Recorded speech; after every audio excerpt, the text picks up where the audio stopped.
டிஃபனுக்கு இல்ல டின்னருக்குன்னு ரொம்ப சிம்பிளா செய்யணும்னா, இந்த டொமேட்டோ எக் பரோட்டாவ ட்ரை பண்ணி பாருங்க. டேஸ்ட்டு சூப்பரா இருக்கும். எப்படி பண்ணுறேன்னு சொல்லிட்டு பார்க்கலாம். மிக்ஸி ஜார்ல ஒரு பெரிய சைஸ் தக்காளி, கொஞ்சம் வரமிளகாய் சேர்த்து இந்த அளவுக்கு பேஸ்ட்டா அரைச்சு எடுத்துக்கலாம்.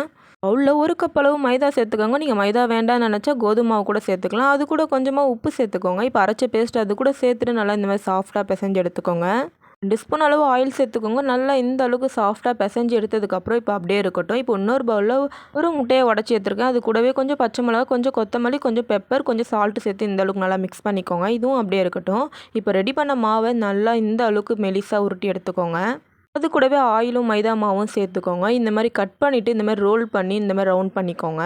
ரவுண்ட் பண்ணிவிட்டு இந்த அளவுக்கு லைட்டாக தேய்ச்சி எடுத்துக்கோங்க. அவ்வளோதான். கல் நல்லா சூடாயிட்டோடனே ஆயில் சேர்த்துக்கோங்க.